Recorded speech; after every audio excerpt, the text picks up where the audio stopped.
আমি ফ্রাস্ট্রেটেড হয়ে গেছি, আমার কোনো কাজ শেষ হচ্ছে না। একটা কাজ যদি আমি টাইম মতো শেষ করতে পারতাম, আল্লাহ জানে আল্লাহ আমারে কী করবে। আমি একটা কাজও মানে দিনের মধ্যে যদি 7টা কাজ থাকে, 7টা কাজের মধ্যে আমি 5টা কাজও শেষ করতে পারি না। মানে অর্ধেক, 5টা কাজ তো দূরের কথা, আমি অর্ধেক কাজই শেষ করতে পারি না। কেমনে করবো এত কাজ? বিরক্ত লাগতেছে আমার, আসলে কিছু একটা করা দরকার।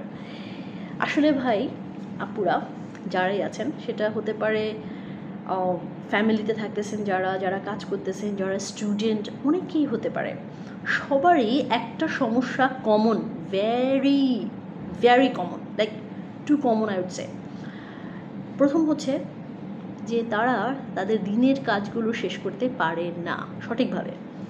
2 নম্বর হচ্ছে যদিও বা শেষ করতে পারে, তবুও তাদের মধ্যে কাজগুলোর মধ্যে স্যাটিসফ্যাকশন, ইফেক্টিভনেস, অনেক কিছু প্রবলেম থেকে যায়। এবং সেই জিনিসগুলো আমরা সবসময় ভাবি যে কেন এই প্রবলেমটা থেকে যাচ্ছে, কেন আমরা সেখান থেকে বের হয়ে আসতে পারতেছি না।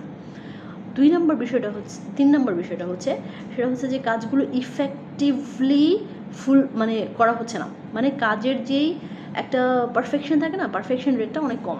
আমি বলবো যে পারফেক্ট হওয়ার কোনো দরকার নেই, বাট পারফেকশন রেটটা অনেক কম। এটার কারণটা কী, এটার মধ্যে প্রবলেমগুলো কী, আমরা কেন এই সমস্যাটাতে ভুগি?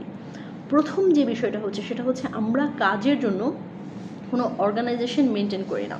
এখন অর্গানাইজেশন তো হলো গিয়া একটা প্রতিষ্ঠানের নাম, আসলে বিষয়টা তা না। অর্গানাইজেশন হচ্ছে আপনার ক্রনোলজি, অর্গানাইজেশন হচ্ছে আপনার স্মার্টিনেস, আপনার ডিসিপ্লিন, আপনার স্টাইল অফ ওয়ার্কিং, এগুলো সব কিছু মিলেই তৈরি হয় অর্গানাইজেশন। এখন আমরা যখন একটা অর্গানাইজেশনের মধ্যে চলে আসবো, কীরকম অর্গানাইজেশন, মানে অর্গানাইজ করা আপনার কাজগুলোকে। সকালে উঠে আমি যেটা করি সবসময় সেটা হচ্ছে যে সকালে উঠে আমার ফার্স্ট যেই কাজটা করা হয়, অ্যাকচুয়ালি আফটার মোবাইল ফোন পাওয়ার পর তো সবসময় মোবাইল ফোনে চেক করি, বাট তারপরে আমার সকালে ঘুম থেকে উঠে আমার আরেকটা কাজ করাই আমি সবসময় করি, সেটা হচ্ছে যে আমার একটা ডেইলি টু ডু লিস্ট তৈরি করি। টু ডু লিস্ট মানে আজকে দিনে আমি কী কী কাজ করব বা কী কী কাজ আমাকে কমপ্লিট করতে হবে, সেই জিনিসটার একটা লিস্ট তৈরি করি। সেই লিস্টটা তৈরি করার সময় আমি কিছু নিয়ম মেনটেন করি। কীরকম নিয়ম মেনটেন করি? প্রথমে যে কাজটা করি সেটা হচ্ছে যে ওই লিস্টটাতে আমি প্রায়োরিটি বেস করে কাজ করি, যে কোনটা প্রাধান্য বেশি দিব, কোন কাজটাকে, কোন কাজটার প্রাধান্যটা একটু কম। যে কাজটা সবচেয়ে বেশি প্রাধান্য পাবে সেই কাজটা আমি প্রথমে রাখি, তারপরে সে যা দ্বিতীয় বেশি প্রাধান্য পাবে সেটা আমি দ্বিতীয়তে রাখি, যেটা তৃতীয় বেশি প্রাধান্য থাকবে সেটা আমি 3 নম্বরে রাখি। তারপরে এইভাবে ক্রনোলজি সেট করি। এখন কিছু কিছু সময় দেখা যায় যে আমাদের এই ক্রনোলজির মধ্যে একটু ফাঁকা পড়ে, যেমন কখনো আমি ধরেন সবচেয়ে বেশি জরুরি কাজ হয়তো সেটা শেষ করতেছি, ঠিক সেই সময় এমন একটা কাজ চলে আসলো, সেই কাজটা আমাকে করতে হচ্ছে, তো সেই কাজটাও আমি করি। এখন কিভাবে করি? সবসময় মনে রাখি, in the back of my mind, আমার মাথার মনের পেছনে বা মনের যে সাবকনশিয়াস একটা এরিয়া থাকে আমাদের, সেই এরিয়াতে আমি একটা জিনিস মনে রাখি যে না, আমার এই কাজটা আজকে দিনের মধ্যে শেষ করতে হবে, because I have the best priority of that job. এটা একটা বিষয়। আরেকটা বিষয় হচ্ছে যে আমি চেষ্টা করি যে সবসময় আমার যে কাজটা সবচেয়ে বেশি প্রায়োরিটি সেই কাজটা আমার হাতের কাছে রাখার জন্য। সাপোজলি এখন আমি একটা জিনিস চেক আউট করছি, একটা বাচ্চার কপি বা বাচ্চাদের কপি চেক করছে, এটা আমার ফার্স্ট প্রায়োরিটি, কারণ আজকে দিনে আমার যখন ক্লাস শুরু হবে তখন আমাকে এই বাচ্চাদের কাছে কপিগুলো ফেরত দিতে হবে। সো এটা আমার first priority to before the class, তো আমি সেটা কমপ্লিট করেছি। আজকে আমার আরেকটা জিনিস ছিল, আজকে আমার টিম যারা ছিল, আমার টিমে যারা ছিল তাদের সবার সাথে আমাদের একটা মিটিং ছিল। আমাদের যে মিটিং ছিল আমি সেই মিটিং অ্যারেঞ্জ করেছি 2-3 দিন আগেই অ্যারেঞ্জ করেছি, যেন আমরা সবাই এনাফ টাইম পাই এই মিটিংটার জন্য, প্রিপারেশন নেওয়ার জন্য। তো যখন আজকে আমি মিটিংটা করলাম সকালবেলা, হাফ অ্যান আওয়ার আমি মিটিং করার কথা বলেছি, 28 মিনিটে আমার মিটিংটা শেষ হয়ে গেছে। কারণ আমি মিটিংটা করার আগে আমি যেটা করেছি সেটা হচ্ছে যে আমার এই যে খাতার মধ্যে সবগুলো মিটিং মিনিটস লিখে নিয়েছি, যে আমার কোন কোন বিষয় নিয়ে কথা বলতে হবে। তারপরে দেখা গেছে ওখানেও আমি একটা বিষয় নিয়ে কথা বলতে পারিনি, কারণ অবভিয়াসলি টাইমের একটা ব্যাপার থাকে।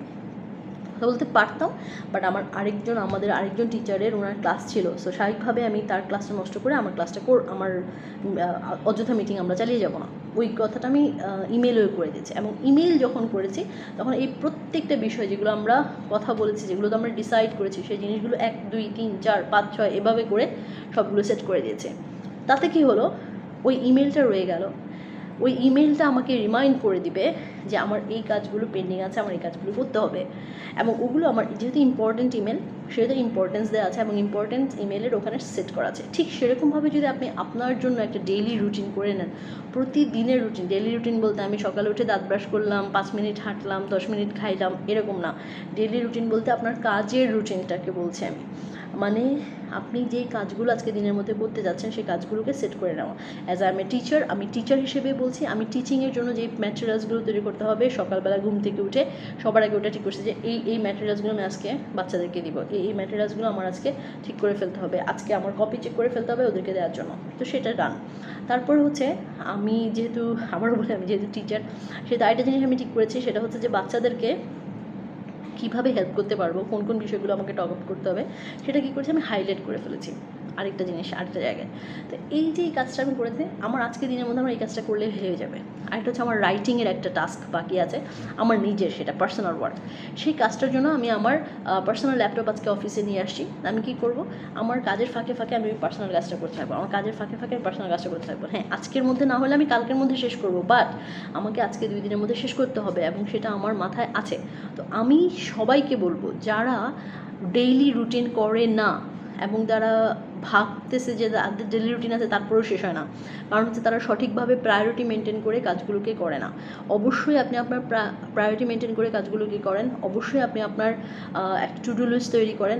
যদি আপনি কাজ করতে চান, যদি আপনি স্টুডেন্ট হন, তাহলেও আপনার কোন ক্লাসের পর কোন ক্লাস আছে, কোন ক্লাসের আগে আপনার কী ধরনের প্রিপারেশন নিতে হবে, সেই সবগুলো জিনিস আপনি একটার পর একটা সুন্দর করে সাজিয়ে রেখে দেবেন। এবং প্লিজ প্লিজ একটা কথা মনে রাখবেন, ডিসিপ্লিন লাইফে অনেক বেশি দরকার, অর্গানাইজেশন লাইফে অনেক বেশি দরকার। এটা যদি হয়ে যায় তাহলে আপনার সাকসেস কেউ ঠেকাতে পারবে না। ওকে? আর আমি অনেক দিন হচ্ছে একটা কথা বলি না, সেই কথাটা আমি আবার বলে যাই। আমার চ্যানেলের সাথে থাকেন, লাইক শেয়ার অ্যান্ড সাবস্ক্রাইব করেন। আরেকটা জিনিস সেটা হচ্ছে, যদি কোনো প্রশ্ন থাকে আমাকে করবেন, আর যদি প্রশ্ন নাও থাকে তারপরেও আমাকে হাই হ্যালো করতে পারেন, সমস্যা নেই। Okay? I will try to reply all of you ইনশাল্লাহ। অ্যান্ড রুটিন করার জন্য আমি আমার ডেইলি কোনো রুটিন শেয়ার করে দিব আপনাদের সাথে, তাহলে আপনাদের আরও বেটার হবে এটা আন্ডারস্ট্যান্ড করাতে। ওকে? টেক কেয়ার, সি ইউ, আল্লাহ হাফেজ, সি ইউ নেক্সট।